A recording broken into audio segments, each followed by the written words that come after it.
Okay, start. Okay, so this was my private bathroom for probably 15 years.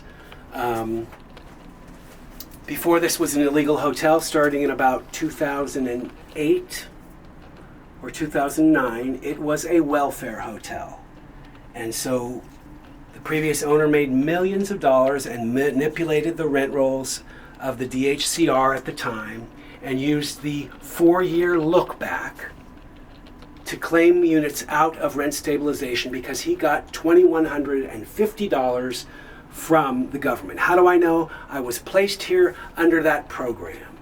I won my tenancy rights in his 2 failed holdovers. And then a Supreme Court case, Brannick versus Pitt. Very important case. And that man never wanted a penny from me after that. But my attorney at the time said, we really should have gone to Supreme Court and gotten the clawback from the nearly $400,000 that he got from the city for my rent, rather than allowing me to pay my own rent. So, there's a big question. Oh, you mean you've been sitting here living rent-free all these years? At what cost? And at what cost to the taxpayers that there is such a system that landlords can manipulate? Now, let's get to Stephen Kachanian, because that's what he inherited, and it works well for him. And why shouldn't he be able to turn this into luxury apartments? I never want to stand in the way of that. Let him do it, but not at the expense of the way he's been treating me. But I understand LLCs and plausible deniability, and the one at the top that wants to share good graces is not supposed to be known as the one who knows what's really going on behind the scenes and how tenants are treated.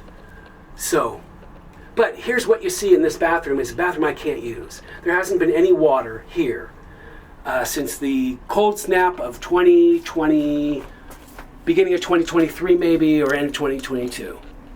The pipes burst, it flooded downstairs, it's in this line, and they were never turned back on because of the damage that happened, and they figured, you know what, it's only affecting me. He's got the other bathroom down the hall, a bathroom that I can't use the shower, and I won't shower in a glass door as a fall risk without the grab bars that I have here that you'll see in a minute, and I don't want a glass door. I'll take a shower curtain over a glass door anytime.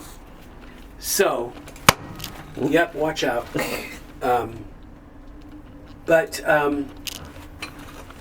I used to be able to do a lot in this bathroom. Not only my own personal hygiene, but I could cut friends' hair. I could cut my own hair. I could keep my beard trimmed. I could wash things and clean things with the shower massage. See the shower massage. In other words, it was part of how I keep clean and how I do tasks and hygiene and normal housekeeping as a, So anyway, this sink was put in at the height that I needed it. It was so much I had to have somebody working with me from, Megan Rochford from Barrier Free Design at Rusk Rehabilitation, NYU Langone. She's still trying to get this landlord to help. So I had a sink that was at the right height for my musculoskeletal problems in my spine and my hip. I had a shower massage, I could wash things out.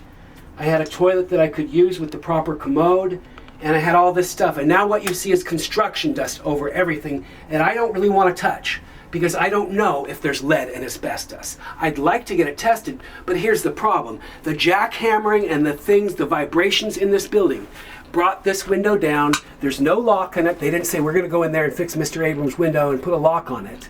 And I was already using the other bathroom, so I could have shut this up some way if I'd have realized what was happening. And then when I came in here, there's all this dust. And you see it.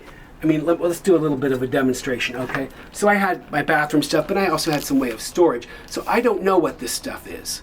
I know it's construction dust. There's no way of knowing if it's lead or asbestos or anything. I don't know. I asked my attorney from MLS, the court-appointed attorney through Right to Counsel, Manhattan Legal Services, one of the biggest nonprofit legal aid providers. my attorney, Jonathan Saxton, I said, I have one very important question. I texted it to him. What happens if in 10 years or 5 years, I come up with something that has to do with breathing dust that has lead and asbestos in it?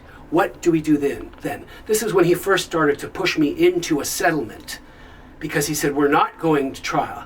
If you want to go to trial, we are not going to represent you. I'm going to withdraw. You better take 1, 2, or 3 of these. You got to choose something, and you got to choose it now. The first time he came at me with that, I gave him one question in a text. He never answered it. I don't know what I've been breathing in. I have a wonderful case manager that has some upper respiratory stuff that will not come into the building. She's going to try it again because it's settled down with a mask, maybe. I've had other people that were not comfortable here because they come in and the noise and the dust and everything. But if supposedly Tenants Protection Plan, Department of Buildings, I don't know. I'm not sure I believe it. But I'm sure it's all, somebody could do the due diligence and find out where there are and aren't into compliance. So, yeah, this is just more of me and shelving and real estate by the square inch, as you see. But, okay, so come around and get the view with let's switch places. You can go that way. If you want to keep filming, that's okay. So,